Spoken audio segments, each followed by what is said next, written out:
مفتی طارق مسعود special. مگر ایک شادی اپنی پھوپھی زاد بہن سے کر رہے ہیں جو منہ بولے بیٹے کی بیوی تھی اور طلاق ہوئی تھی، اس پہ پورا قریش اٹھ گیا آپ کے خلاف۔ زید ابن حارثہ، ان کی زوجہ حضرت زینب، حضرت زید نے حضرت زینب کو طلاق دی۔ آپ صلی اللہ علیہ وسلم نے حضرت زید کو بچپن سے پالا اور اپنا بیٹا کہا کرتے تھے ان کو، تو ان کی زوجہ کو جب طلاق ہوئی ہے تو آپ نے ان سے نکاح کر لیا۔ اس پہ عرب نے ایک طوفان کھڑا کر دیا، بہو سے طلاق کے بعد بھی نکاح نہیں ہو سکتا اسلام میں نا۔ آپ کا بیٹا اگر اپنی بیوی کو طلاق دے دیتا ہے تو بھی آپ اس سے شادی نہیں کر سکتے۔ اس پہ اتنا پروپیگنڈا ہوا ہے کہ آپ صلی اللہ علیہ وسلم خوف زدہ ہو گئے اور آپ کا ارادہ ہوا کہ میں یہ نکاح نہیں کرتا، کیونکہ بہت زیادہ گویا کہ بدنامی ہو رہی ہے، یعنی اس عمل کو بدنامی سمجھا جا رہا تھا۔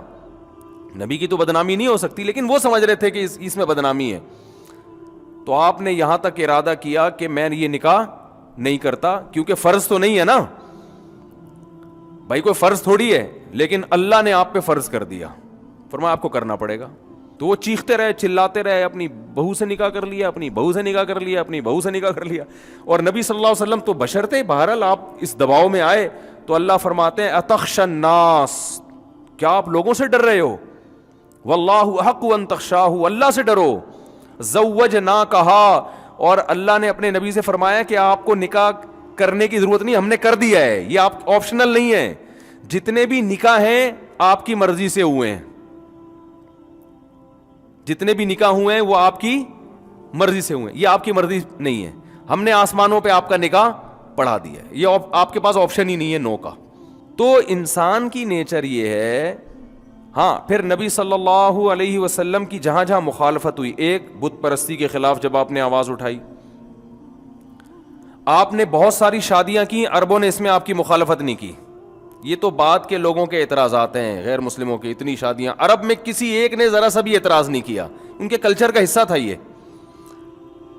کیونکہ بہت سے جب صحابہ مسلمان ہوئے نا، بعض صحابہ، بہت سے تو نہیں، ان کی 10 بیویاں تھیں جو غیر مسلم تھے، 10 بیویاں تھیں، اسلام قبول کیا تو آپ نے حکم دیا 4 رکھو، باقی کو چھوڑو، اسلام میں 4 سے زیادہ کی اجازت نہیں ہے۔ تو جو 10 رکھنے کے عادی ہوں، بلکہ علامہ ابن حجر رحمہ اللہ نے لکھا ہے کہ عرب اس کو پسندیدہ سمجھتے تھے، یعنی نبی کا یہ ایک پازیٹو پوائنٹ تھا عربوں کی نظر میں کہ محمد صلی اللہ علیہ وسلم نے ایک ٹائم پہ 9 بیویاں رکھی ہیں، اس کو اچھی نگاہ سے دیکھتے تھے۔ تو اس لیے اس معاشرے میں اس کے مخالفت بالکل بھی، بولتے کیوں نہیں بھائی، نہیں ہوئے، 9 کریں۔ پھر آپ نے کم عمر سے نکاح کیا امی عائشہ سے، بعد کے لوگ تو بڑا اعتراض کرتے ہیں اس پر، بعد کے غیر مسلم کے، یہ کیا ہو گیا۔ لیکن عرب میں جو آپ کے شدید ترین مخالف تھے نا، جو آپ کو جادوگر کہتے تھے، جو آپ کو دیوانہ کہتے تھے معاذ اللہ، جو آپ کو شاعر کہتے تھے، انہوں نے بھی اس بیس پر آپ کو معاذ اللہ نقل کفر عیاشی کا تانا نہیں دیا کہ اتنی عمر کے ہو کے اتنی کم لڑکی سے نکاح کیوں کر رہے ہیں، اس لیے کہ اس کلچر کا حصہ تھا، یہ لوگ کرتے تھے نکاح، اس کو برا نہیں سمجھا جاتا تھا۔ بعد کے لوگوں نے اعتراض کیا تو یہ ایسے ہی جیسے مدعی سست اور گواہ چست، یعنی جو اصل دشمن تھے وہ تو اس اعتراض کو یعنی اعتراض ہی نہیں کر رہے، اور جو کم درجے کے دشمن ہیں وہ اس کو ہائی لائٹ کرتے ہیں۔ تو یہ وجہ اس کی یہ تھی کہ یہ چیز ان کے کلچر کی نظر میں بری نہیں تھی۔ اور عجیب بات یہ بتاؤں، ہم یہ فخر سے بیان کرتے ہیں کہ ہمارے نبی صلی اللہ علیہ وسلم نے 25 سال کی عمر میں 40 سالہ بیوہ سے نکاح کیا جو 2 دفعہ بیوہ ہو چکی تھیں، تو یہ قابل فخر ہے اور تعریف کرتے ہیں۔ لیکن عرب اس پہ تعریف بھی نہیں کرتے تھے، اس لیے کہ یہ بھی ان کے کلچر کا حصہ تھا۔ نہیں یاری میرا خیال ہے بات سمجھ، یہ بھی ان کے کلچر کا، کم عمر کا نکاح بڑی عمر کی عورت سے، بیوہ سے، وہ کہتے ہیں یہ تو ہوتا ہے، کوئی مسئلہ نہیں ہے۔ اب کیوں ہوتا تھا ایک الگ ٹاپک ہے، لیکن یہ بھی اس کلچر کا ایک حصہ تھا کہ نوجوان نکاح کر لیتا تھا بڑی عمر کی بیوہ عورت سے، اس کو معیوب نہیں سمجھا جاتا تھا کہ بھائی جو بھی آپس کی انڈرسٹینڈنگ سے کسی کا بھی کسی سے نکاح ہو سکی۔ تو ہمارے یہاں ہندوؤں میں رہ کے نا بہت ہم لوگوں نے اس معاملے میں تنگیاں پیدا کر کے اتنی عمر اور اتنا قد اور اس قوم کو، اور یہ تو ہمارے اپنے مسائل ہیں، ان کے نہیں تھے یہ مسائل، کیونکہ جہاں جس کو سمجھ میں آ رہا ہے کر لے، کوئی گورنمنٹ کی طرف سے پابندی نہیں ہے۔ عرب کا پہلے سے ہی زنا کو برا سمجھتے تھے، لہذا قرآن میں جب زنا کی برائی آئی ہے تو اس پہ عربوں نے آپ کی مخالفت نہیں کی, بلکہ یہ چیز نبی کے سچے نبی ہونے کی علامت سمجھی جاتی تھی. تبھی حضرت جعفر طیار رضی اللہ تعالیٰ عنہ جو تقریر کی نا, اس میں نبی کی اوصاف بیان کیے. اس میں یہ بتایا کہ رشتہ داری جوڑنے کا حکم دیتے ہیں, مردار کھانے سے منع کرتے ہیں. عرب مردار کھاتے تو تھے مگر اس کو کوئی اچھا عمل نہیں سمجھتے تھے. جیسے چرس تو پیتے ہیں مگر ان کو پتا ہوتا ہے کوئی پینے کی چیز نہیں ہے. تو اتنی شادیاں نبی نے کی, عربوں نے اس کو برا نہیں سمجھا کیونکہ ان کے کلچر کا حصہ. مگر ایک شادی اپنی پھوپھی زاد بہن سے کر رہے ہیں جو منہ بولے بیٹے کی بیوی تھی اور طلاق ہوئی تھی, اس پہ پورا قریش اٹھ گیا آپ کے خلاف. منہ بولے بیٹے زید ابن حارثہ, ان کی زوجہ حضرت زینب, حضرت زید نے حضرت زینب کو طلاق دی. تو یہ منہ بولے بیٹے یعنی لے پالک بیٹا ہے. منہ بولا کا مطلب لوگ بچہ اڈاپٹ کرتے ہیں نا, پالتے ہیں. تو آپ صلی اللہ علیہ وسلم نے حضرت زید کو بچپن سے پالا اور اپنا بیٹا کہا کرتے تھے ان کو. تو ان کی زوجہ کو جب طلاق ہوئی ہے تو آپ نے ان سے نکاح کر لیا. اس پہ عرب نے ایک طوفان کھڑا کر دیا. کیوں؟ اس چیز کو ان کا کلچر قبول. بولو نا کیا ہو گیا بھائی؟ یہ میں واقعات نہیں سنا رہا, میں اپنی قوم پہ فٹ کر رہا ہوں. آج بھی مارکیٹ میں یہی چل رہا ہے, مسلمانوں میں یہ چل رہا ہے. غیر مسلم کو تو آپ نہ روئیں, وہ تو مانتا ہی نہیں اسلام کو. جو مانتے ہیں نا ان کو بھی وہ والا اسلام چاہیے جو ان کے گھر میں چل رہا ہے, جو ان کا مزاج جس کو مانتا ہے. اگر اس کے ہٹس کے کوئی بات کرو گے لوگ مولوی کو ہٹاؤ یہاں سے, بھگاؤ یہاں سے, یہ پتہ نہیں کیا بیان کر رہا ہے. تو ایک طرف 9 شادیاں برداشت ہو رہی ہیں, 11 شادیاں, اس پہ کوئی اعتراض نہیں. 50 سال کی عمر میں 9 سال کی بچی لڑکی سے نکاح ہو رہا ہے جو بالغ ہو چکی تھی. ہمارے عرف کے لحاظ سے تو وہ بچی ہی سمجھی جاتی ہیں نا, لیکن امی عائشہ 9 سال میں بالغ ہو گئی تھی اور لڑکی 9 سال میں بالغ ہو سکتی ہے. لیکن 9 سال میں اگر لڑکی بالغ ہو بھی جائے تو ہمارے عرف میں 50 سال کا نکاح 9 سال سے ہو تو ایک طوفان کھڑا ہو جائے گا کہ نہیں ہو جائے گا. لیکن عرب اس پہ بھی اعتراض نہیں کر رہے, آپ کی 11 شادیوں پہ بھی اعتراض نہیں کر رہے, 40 سالہ بیوہ سے نکاح کو اپریشیٹ بھی نہیں کر رہے. کلچر کا حصہ ہے. جہاں آپ نے اپنی منہ بولے بیٹے کی بیوی سے نکاح کیا, پورا عرب آپ کے خلاف کھڑا ہو گیا. اتنے اعتراضات کہ یہ تو اپنی بہو سے شادی کر رہے ہیں. کیونکہ عرب میں جو جس کو بیٹا بنا لیا جاتا تھا اس کو حقیقت میں بیٹا سمجھا جانا شروع کر دیتے تھے اور کہتے تھے اس کی بیوی اب بہو بن گئی ہے. بہو سے طلاق کے بعد بھی نکاح نہیں ہو سکتا اسلام میں نا. آپ کا بیٹا اگر اپنی بیوی کو طلاق دے دیتا ہے تو بھی آپ اس سے شادی نہیں کر سکتے. اس پہ اتنا پروپیگنڈا ہوا ہے کہ آپ صلی اللہ علیہ وسلم خوف زدہ ہو گئے اور آپ کا ارادہ ہوا کہ میں یہ نکاح نہیں کرتا, کیونکہ بہت زیادہ گویا کہ بدنامی ہو رہی ہے. یعنی اس عمل کو بدنامی سمجھا جا رہا تھا. نبی کی تو بدنامی نہیں ہو سکتی, لیکن وہ سمجھ رہے تھے کہ اس میں بدنامی ہے. تو آپ نے یہاں تک ارادہ کیا کہ میں یہ نکاح نہیں کرتا, کیونکہ فرض تو نہیں ہے نا بھائی, کوئی فرض تھوڑی ہے, لیکن اللہ نے آپ پہ فرض کر دیا, فرمایا آپ کو کرنا پڑے گا. اس لیے کہ آج اگر ان کے ساتھ کمپرومائز کر لیا نا تو لوگ یہ سمجھیں گے کہ جو حقیقی بیٹا اور منہ بولے بیٹے میں کوئی فرق نہیں ہوتا. تو ان کو چھوڑ دیں اپنے حال پہ. جہاں بت پرستی کی آپ نے مخالفت کی ہے اور جہاں بہت ساری چیزوں میں آپ نے ان کی مخالفت کی ہے, تو یہ ان کو جو عقل مند ہوں گے نا وہ اپنا مزاج تبدیل کر دیں گے دلیل کو دیکھ کر. تو قرآن نے دلیل یہ دی ہے کہ جس کو تم بیٹا بنا لیتے ہو وہ حقیقت میں بنتا نہیں ہے, تو اس کی بیوی تمہاری بہو کہاں سے ہو گئی؟ یہ تو بالکل 2 اور 2 4 کی طرح ہے نا. تو جو عقل مند ہوگا, جو حق کا متلاشی ہوگا, اس کی 2 منٹ میں بات سمجھ میں آ جائے گی. لیکن جو کلچر کا اپنے اوپر اس نے ایک لبادہ اوڑا ہوا ہے, اس کو پولیس بھی بات نہیں سمجھا سکتی. تو وہ چیختے رہے, چلاتے رہے, اپنی بہو سے نکاح کر لیا, اپنی بہو سے نکاح کر لیا, اپنی بہو سے نکاح کر لیا. اور نبی صلی اللہ علیہ وسلم تو بشر تھے. بہرحال آپ اس دباؤ میں آئے تو اللہ فرماتے ہیں اتخشى الناس, کیا آپ لوگوں سے ڈر رہے ہو؟ واللہ احق ان تخشاہ, اللہ سے ڈرو. زوجنا کہا, اور اللہ نے اپنے نبی سے فرمایا کہ آپ کو نکاح کرنے کی ضرورت نہیں, ہم نے کر دیا ہے, یہ آپ آپشنل نہیں ہے. جتنے بھی نکاح ہیں آپ کی مرضی سے ہوئے ہیں, جتنے بھی نکاح ہوئے ہیں وہ آپ کی مرضی سے ہوئے ہیں, یہ آپ کی مرضی نہیں ہے. ہم نے آسمانوں پہ آپ کا نکاح پڑھا دیا ہے, یہ آپ کے پاس آپشن ہی نہیں ہے نو کا. تو اس سے ہماری کھوپڑی کو ٹھیک کیا جا رہا ہے. اصل میں یہ سارے واقعات جو ہو رہے ہیں نا, قیامت تک آنے والے اہل اسلام کو, اہل ایمان کو اسباق دیے جا رہے ہیں کہ اللہ اپنے حکام کے معاملے میں بہت, اسلام جو ہے نا اپنے حکام کے معاملے بہت حساس ہے. وہ ماحول کی آلودگی قبول, بولنا پڑے گا نا.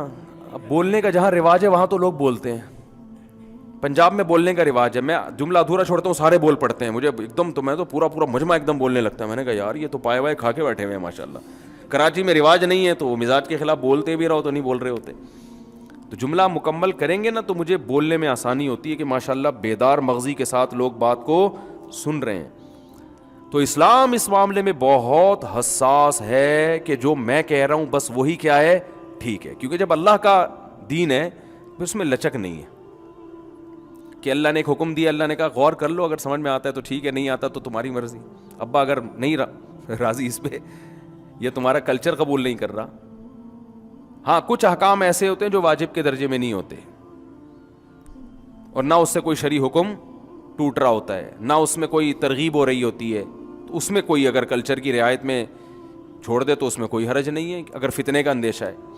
جیسے نبی صلی اللہ علیہ وسلم نے بیت اللہ کی 4 دیواری کو بڑھانے کا ارادہ کیا, مگر آپ نے فرمایا کہ عرب کہیں گے کہ یہ قبلہ ہی تبدیل کر دیا انہوں نے, یعنی اس کی عمارت بڑھا دی ہے, تو فتنہ پیدا ہوگا تو اس کو رہنے دو. یہاں اپنے کلچر کی رعایت کی ہے, اس لیے کہ اس کا کوئی شرعی مسئلے سے کوئی تعلق نہیں ہے, کیونکہ طواف اب بھی حتیم کے باہر سے ہی ہوتا ہے.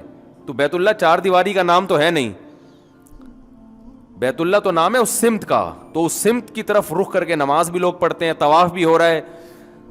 یہ ایسے ہی ہے جیسے اگر بیت اللہ حضرت ابراہیم علیہ السلام بہت اونچا بنا کے گئے تھے, عربوں نے اس کی بلندی کو کم کر دیا. اب آپ نے ارادہ کیا دوبارہ اونچا کروں گا تو عرب بگڑ نہ جائیں, تو کوئی بات نہیں, وہیں چھوڑ دیا جائے, زیادہ اونچی عمارت نہ بنائی جائے. تو عمارت تو ڈبل بھی کی جا سکتی ہے, اس سے اوپر بھی لے جایا جا سکتا ہے, کم بھی کی جا سکتی ہے, لمبائی زیادہ بھی کی جا سکتی ہے, کم بھی. اس کا شرعی مسئلے سے کوئی تعلق نہیں ہے, اس سے کوئی حکمت مصلحت کا تعلق نہیں ہے. جبکہ نکاح ایک ایسی چیز ہے کہ کل 10 لوگوں کو ضرورت پڑ سکتی ہے کہ کسی کو بیٹا بنا لیا, بیوی کو طلاق ہو گئی, تو وہ خام خام میں فرض کر کے بیٹھ جائے گا یہ میری محرم ہے. حالانکہ محرم نامحرم کا اسلام کا ایک بنایا ہوا اصول ہے, اسلام اس میں کلچر کی مداخلت پسند نہیں کرتا. ورنہ آج ہر آدمی نے انٹیوں کو اپنی بہن بنا کے دوستی لگائی ہوئی ہے, ایسا ہے کہ نہیں ہے؟ ارے ہم تو بہن کی نگاہ سے دیکھتے, جوان لڑکی ہے آپ کی کلی کے, آپ بیٹی بنا کے اس کو فری ہو رہے ہیں, مسافہ کر رہے ہیں. کل آپ کہہ سکتے تھے کہ بھائی جب نبی جب اپنا بیٹا بنا سکتے ہیں کسی کو, اور منہ بولی بہو بن سکتی ہے, تو ہماری یہ کلیگ ہماری بہن بن گئی ہے, بہن بنا کے فری ہوتے رہو. ظاہر ہے وہ بہن ٹھیک ہے, احتراماً اس کو بہن ہی کہیں, بہن ہی سمجھیں, آپ بول بھی دیا کریں آپ میری بہن ہے, میری بیٹیوں کی طرح ہے, میری بہن کی طرح ہے. لیکن اس سے اگر لا ہی پورا چینج ہو جائے کہ آپ نے چونکہ بہن بول دیا تو اب نکاح حرام ہو گیا, یہ تو پورا نظام تباہ و برباد ہو جائے گا نا. کل اس سے عشق ہو گیا آپ کو, حقیقی بہن تو ہے نہیں وہ. اب آپ کا دل چاہ رہا ہے شادی کر لوں, آپ کہیں میں تو بہن بول چکا ہوں, میں چوڑے میں آ گیا میں. اور یہ غیر مسلموں میں ہوتا ہے, میں نے یہ غیر مسلموں میں دیکھا ہے کہ جب کسی کو بہن بول دیا تو وہ اس کو غیرت کا مسئلہ بناتے ہیں, اب اس سے شادی نہیں ہو سکتی کیونکہ ہم نے اس کو کیا بنا لیا ہے, بہن. تو خامخواہ کی اپنے اوپر کیا ڈال دی, مصیبت. کل دل بھی چاہ رہا ہے شادی کرنے کا تو اب وہ نہیں کرتے. تو اسلام نہیں مانتا اس چیز کو. اسلام کہتا ہے تمہاری حقیقی بہن جو ہے وہ حقیقی ہے, جو نہیں ہے وہ بہن بنانے پر گورنمنٹ کی طرف سے کوئی پابندی نہیں, بنا لو, لیکن نکاح اس سے جائز ہے, پردہ بہرحال اس کا تم سے پردہ فرض ہے. تو احتراماً تو ہو سکتا ہے اور کرنا چاہیے تاکہ یعنی معاشرے میں خیر پھیلے. کوئی بوڑھی عورت کسی جوان کو اپنا بیٹا بنا لیتی ہے تو کوئی, نبی نے بھی تو منہ بولا بیٹا تو بنایا نا, اس پر تھوڑی اللہ نے پابندی لگائی. لیکن اب وہ وراثت میں بھی اس کا حق آنا شروع ہو جائے اور اس سے پردے کے, کیونکہ جب کسی عورت نے آپ کو اپنا بیٹا بنا لیا تو ٹھیک ہے, اچھی بات ہے, یہ جائز ہے, اس میں کوئی حرج نہیں ہے, لیکن وہ منہ بولا بیٹا ہی ہوگا. اب یہ نہیں کہ اس کی دوسری بیٹیوں سے آپ کا پردہ ختم, کہ جب یہ بیٹا ہے وہ بیٹی ہیں تو یہ وہ بہن بن گئی, یہ کیا بن گئے بھائی. تو جہاں شریعت کا حکمتیں فوت ہو رہی ہیں, مصلحتیں فوت ہو رہی ہیں, وہاں اسلام کلچر کو فالو کرنے کی اجازت نہیں دیتا. جہاں کوئی حکمت فوت نہیں ہو رہی تو وہاں اسلام کہتا ہے بھائی اگر کلچر کو فالو نہ کرنے میں فتنہ ہے تو فتنہ زیادہ بڑی چیز ہے, اس کے نقصانات زیادہ ہیں. تو کوئی بات نہیں, لوگوں کی رعایت میں آپ وقتی طور پر اس حکم کو تھوڑی دیر کے لیے چھوڑ سکتے ہیں. تو اصل جو میں بات عرض کر رہا تھا وہ یہ عرض کر رہا تھا کہ اختلافات اس بیس پر ہوتے ہیں کہ ہم لوگ اپنا ایک دماغ میں اپنا ایک مزاج بنا لیتے ہیں, اس مزاج پہ اگر کوئی آپ کے مزاج کے خلاف بات کرتا ہے تو وہ دلائل کو نہیں دیکھا جاتا. یہ جو دنیا میں بڑے بڑے فنٹر بنے پھرتے ہیں نا کہ ہم ہر بات دلیل سے کرتے ہیں, ہر بات دلیل سے, جب ان کے مسلک کے خلاف دلیل جاتی ہے تو ان سے بڑا شخصیت پرست پھر کوئی نہیں ہوتا. یہ میں نے دیکھا ہے.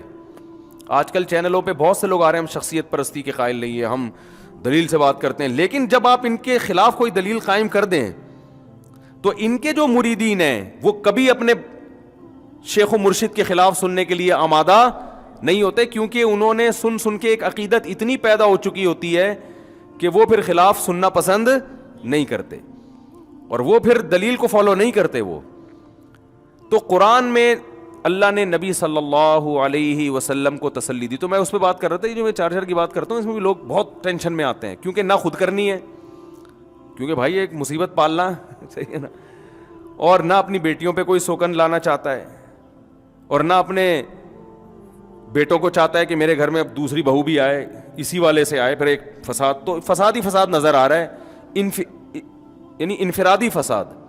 تو اب وہ قرآن کیا کہہ رہا ہے, حدیث کیا کہہ رہی ہے, وہ چھوڑ دو اس کو. لوگ کہتے ہیں چھوڑو یار, حالات کو دیکھو. جب حالات کا جواب دیا جاتا ہے کہ بھائی یہ انفرادی ضرر ہے, اگر اس اجتماعی ضرر سے بچنے کے لیے انفرادی ضرر بولو بھائی برداشت کیے جاتے. ایک چھوٹی سی بات سنا کے بس آگے چلتا ہوں. ایک نفسیاتی ڈاکٹر کا میں نے کلپ سنا, وہ ورک شاپ بھی کرواتے ہیں, بڑے میچور ڈاکٹر ہیں اور کافی فیمس ہیں یوٹیوب پہ. وہ نفسیاتی ڈاکٹر سے کسی نے پوچھا دوسری شادی کے بارے میں, تو محترم فرمانے لگے کہ دوسری شادی میں انسان کو جھوٹ بولنا پڑتا ہے, اس کی بیوی کا اس پر سے اعتماد ختم ہو جاتا ہے, اور یہ ہو جاتا ہے اور وہ ہو جاتا ہے, یعنی غیر اخلاقی حرکتیں. اور وہ جو باتیں بتائیں واقعی صحیح تھی. ایسا ہوتا ہے کہ وہ ٹوپیاں کرائے گا, آج ادھر بیٹھا ہوا ہوں, آج ادھر بیٹھا ہوا ہوں, صحیح سچ بتائے گا تو پکڑا جائے گا نا, سچ بتائے گا تو بھائی پکڑا جائے گا, ٹھیک ہے نا, پٹے گا. تو وہ گھماتا رہتا ہے, ادھر بھی چائے پیے گا, دوسری بیوی کو بھی جا کے بتائے گا کہ میں تمہارے پاس چائے پینے کے لیے, آج سے پہلے میں نے کبھی چائے پی نہیں ہے, جب بھی پیتا ہوں تمہارے پاس پیتا ہوں. تو یہ ٹوپیاں اور یہ سب جھوٹ اور اعتماد ختم اور یہ سب بے پناہ نقصانات, اور اس سے بیوی ڈپریشن میں جاتی ہے, یہ ہوتا ہے وغیرہ وغیرہ. بالکل صحیح کہا. لیکن محترم یہ بھول رہے ہیں کہ جن عورتوں کو بندہ ہی نہیں مل رہا شادی کے لیے, وہ جو ڈپریشن میں جا رہی ہیں, ان کا آپ کے پاس حل کیا ہے؟ یعنی اس بندے کی ڈپریشن اور اس کی بیوی کی ڈپریشن کا تو خیال کیا جا رہا ہے. ان بیوہ طلاق یافتہ غریب لڑکیاں جو لاکھوں کی تعداد میں بیٹھی ہوئی ہیں, جن کو میاں نام کی کوئی چیز مل ہی نہیں رہی ہے, ان کی ڈپریشن پہ کوئی مقالہ نہیں ہے, کوئی تحقیق نہیں ہے, اور اس کا کوئی حل نہیں ہے. اس لیے کہتے ہیں کہ وحی کی تعلیمات کے بغیر جب انسان اپنی عقل سے سوچتا ہے نا تو ٹھوکریں کھاتا ہے. عقل وہ ہے جو قرآن کے تابع ہو. سارے توحید پرست ہوتے, سارے 5 ٹائم کے نمازی, سارے تہجد گزار, تھوڑی دیر کے لیے فرض کر لیں, کیسا عجیب نظام ہوتا نا, سب نیک, اور کوئی مسلک بھی نہ ہوتا, یہ دیوبندی, یہ بریلوی, یہ اہل حدیث, یہ فلانا, سارے ایک ہی جو صحیح ہے وہی ہوتے سارے. تو سوچیں, اللہ نے فرمایا اگر میں چاہتا تو میں ایسا کر دیتا, لیکن ایسا ہوگا نہیں. یہ تو نہیں ہوگا, ایک تو ہے نا یہ تو ہوگا, ایک یہ بھی ہے کہ یہ تو نہیں ہوگا. وَلَا يَزَالُونَ مُخْتَلِفِينَ, یہ ہمیشہ اختلاف ہی کرتے رہیں گے, ہمیشہ ایسا ہی ہوتا رہے گا کہ لوگوں میں کیا رہے گا, اختلاف. تو اللہ فرما رہے ہیں, یہ نبی صلی اللہ علیہ وسلم کو اصل میں اس طرح کی آیات میں تسلی دی جاتی ہے کہ آپ صلی اللہ علیہ وسلم جب حق کی دعوت دیتے تو دعوت بھی جاندار, دلیل بھی جاندار, ماننے والے نہیں یعنی جو لوگ مانتے نہیں تھے, بحث, الٹے اعتراضات, بیکار دلائل. تو نبی صلی اللہ علیہ وسلم کا دل ان باتوں سے تنگ ہوتا تھا, اور آج بھی ایسا ہی ہے. جو حق کی بات کرتا ہے نا, اس کی مخالفت بھی اسی طرح سے ہوتی ہے, لوگ مانتے نہیں ہیں. لوگ چاہتے ہیں ہم سے ہمارے مزاج کے حساب سے بات کی جائے. تبھی میں جب بھی 4 پہ بات کرتا ہوں نا لوگ بہت غصے آ جاتے ہیں, کیا 4 شادیاں لے کے بیٹھ جاتا ہے. وجہ اس کی ہے کہ نہ ہم نے کرنی ہے, نہ اپنے داماد کو کرنے دینی ہے, نہ اپنے بیٹے کو کرنے دینی ہے, نہ اپنی بیٹیوں پہ سوکن لانے دینی ہے, نہ خود اپنی زندگی کا مزہ خراب کر کے سوکن لانی ہے, اور اپنی خود بھی تو ٹینشن میں آتا ہے نا, 2 ہوں گی تو پاگل ہو جائے گا. تو اب وہ کہتے ہیں کیا مفتی صاحب ہر بیان میں مثالیں بھی یہی 4 شادیوں کی دیں گے, ٹاپک نہیں بھی ہوتا تو مثال ان کے پاس یہی ہوتی ہے. تو انسان کی نیچر ہے بھائی, جو میں کر سکتا ہوں, جو میرا مزاج ہے اس کے حساب سے بات کرو. تو یہ انسانی نیچر ہے. جذباتی تقریروں میں لوگ متاثر ہوتے ہیں. مثال کے طور پر آپ کا ایک خاص قسم کا مزاج بن چکا ہے, نعرے والا, ایک دم رونے دھونے والا.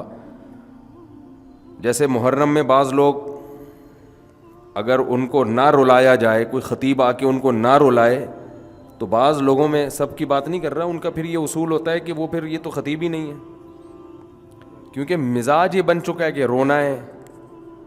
سمجھ رہے ہیں بات کو؟ اب خطیب اگر نہیں رلائے گا تو بھائی تو معلوماتی پروگرام پیش کر کے چلا گیا, رونا تو آیا نہیں, تو وہ پھر اس خطیب کو لوگ نہیں پسند کرتے کہ بھائی مزہ تو آیا نہیں, کیونکہ وہ انہوں نے ایک فرض کر لیا, اپنا ایک مزاج بنا لیا ہے کہ محرم میں کیا کرنا ہے, رونا ہے. بعض لوگوں نے بنا لیا مزاج, چاہے وہ شیعہ میں ہو, چاہے وہ سنی میں ہو, چاہے وہ کسی بھی مسلک میں ہو, بھائی رونا دھونا ہے. تو اب وہ کوئی خطیب نہیں رلائے گا تو پبلک کو مزہ نہیں آئے گا. تو ہم میں سے ہر شخص نے پہلے ایک مزاج متعین کرتا ہے, اس کے بعد پھر جو قرآن کی آیت اس کی تائید میں ہو وہ تو پیش ہوگی. جو ہمارے کلچر کے, ہمارے مزاج کے اگینسٹ جو چیز آ رہی ہے اس کو ہم پسند نہیں کرتے. مثال کے طور پر رسول اللہ صلی اللہ علیہ وسلم نے جب دعوت کی کہ رشتہ داری جوڑو, اس پہ عرب نے آپ کی مخالفت نہیں کی ہے, کیونکہ عرب کا مزاج رشتہ داری جوڑنے والا ہی تھا. وہ فخر کرتے تھے شاعری میں. جب نبی نے فرمایا سخاوت کرو تو یہاں آپ کی مخالفت نہیں ہوئی ہے, کیونکہ عرب مزاجن سخی تھے. کسی کنجوس قوم میں سخاوت پر بیان ہو تو وہ تو غصہ کریں گے. بھائی بعض قومیں کنجوسی میں مشہور ہیں, آپ نے ان پہ سخاوت پہ بیان کر دیا, وہ کہیں گے یار یہ مولوی صاحب کو نہیں لاؤ اگلے مہینے. آپ کفایت شعاری پہ بیان کریں گے, وہ کہیں گے زبردست مولانا صاحب, زبردست خاندانی بیان کیا ہے. میرا خیال ہے بات سمجھانا تھوڑا سا مشکل تو نہیں ہے نا بھائی. آپ اس میں بیان کریں کفایت شعاری پر. کنجوسی کو لیبل اچھا لگا دیں, کیا نام دے دیں کنجوسی کو, کفایت شعاری, کہ تمیز سے پیسہ خرچ کرنا ہے. یعنی ہو وہ کنجوسی, لیکن اس کو آپ نام یہ دیں کہ آج پیسہ بچائیں تاکہ کل کام آئیں. یہ پاگلوں کی طرح اڑانا اور یہ غریبوں پہ خرچ کر دینا, تو خود غریب ہو جاؤ گے, کل بچے مر جائیں گے, یتیم ہو جائیں ایسے. یعنی کنجوسی پہ لیبل اچھا لگا کے آپ اس کو کفایت شعاری اور قناعت اور دور اندیشی اور پلاننگ اور ان سب اچھے اچھے لیبل لگا کے آپ بیان کریں گے تو کنجوسوں میں آپ کا بیان بہت زیادہ ہٹ ہوگا. وجہ کیا ہے کہ ان کا ایک کلچر ہے بھائی, وہ جیسے میں نے بیان کیا نا جب کہ ذاتی مکان کوئی بنیادی ضرورت میں داخل نہیں ہے. میرا یہ کئی دفعہ بیان ہو چکا, اللہ نے بہت پیسہ دیا ہے کہ جب آپ کا کپڑا بھی اچھا ہو گیا, گاڑی بھی اچھی ہو گئی, لباس بھی, خوراک بھی, سارے تعلیم بھی ہو گئی, پھر اگر بہت پیسے پھر بھی بچ رہے, صدقہ خیرات بھی ہو گیا, تو چلو آخر میں ایک ذاتی مکان بھی ہو جائے, یہ لاسٹ میں رکھو. اس پہ لوگوں کے اتنے میں نے دلائل بھی دیے, دلائل سے سمجھایا بھی, قرآن و سنت کے دلائل, عقل کے دلائل, لیکن لوگوں کے زیادہ تر کمنٹ نیگیٹو ہوتے ہیں. ابے یہ بیوقوف بنا رہے, اپنا گھر تو کیا ہوتا ہے, اپنا ہی ہوتا ہے. وجہ کیا ہے کہ ایک مزاج بن چکا ہے کہ معاشرے میں عزت اس کی ہوتی ہے جس کا ذاتی گھر ہو. ذاتی گھر نہیں ہے تو 2 پیسے کا آدمی نہیں سمجھا جاتا. وہ کیا خیال ہے بھائی, یار یہ ہے کیا, تیرا کرایہ کے بھی تو رہتا ہے, تو باتیں کر رہے ہیں ہمارے سامنے. تو مزاج چونکہ بن چکا ہے, لہذا ذاتی گھر کے خلاف بیان لوگوں کو پسند نہیں ہے. تو مسئلہ بہت بڑا, میں بار بار یہی عرض کرتا ہوں کہ اپنے مزاج کو جب تک تبدیل نہیں کرو گے نا, نہ تو سکون ملے گا نہ اللہ راضی ہوگا اور نہ اسلام کے جو فائدے دنیاوی اسلام تو اتنا زبردست مذہب ہے کہ آخرت تو بعد میں، دنیا پہلے بنا دیتا ہے. تبھی تو حدیث میں آتا ہے ذاق طعم الایمان من رضی باللہ ربا وبالاسلام دینا وبمحمد صلی اللہ علیہ وسلم نبیا. وہ شخص اسلام کا ذائقہ چکھ لے گا. ذائقہ کہتے ہیں ٹیسٹ. اسلام کا جو ٹیسٹ ہے نا وہ وہی محسوس کر سکتا ہے جو اس پر راضی ہو جائے کہ اللہ میرا رب ہے, میرا مذہب اسلام ہے اور میرے نبی پیغمبر محمد صلی اللہ علیہ وسلم, یعنی راضی ہو جائے, صرف ایمان نہ لے کر آئے. راضی کا مطلب بھائی اب جو یہ کہیں گے میں اس پہ خوش ہوں, میری اپنی نہیں چلے گی. تو آپ صلی اللہ علیہ وسلم نے فرمایا اسے اسلام کا باقاعدہ ٹیسٹ کہتے ہیں مزے کی چیز کو, یعنی یہاں ٹیسٹ سے مراد ہے ذائقہ, جو لذت والا ذائقہ ہوتا ہے. کیسے کہتے ہیں نا حضرت کا ذرا ذائقہ چیک کرنا, چرس کا تھوڑی کوئی کہتے ہیں اس کا ذائقہ چیک کر کے بتاؤ. تو لذیذ چیز کے ذائقے کو یہاں طعام سے تعبیر کیا گیا ہے, جو کھانے کی چیز ہوتی ہے. تو آپ صلی اللہ علیہ وسلم نے فرمایا اسے باقاعدہ اسلام کا ذائقہ محسوس ہوگا, مزہ آئے گا, لذت آئے گی اس کو.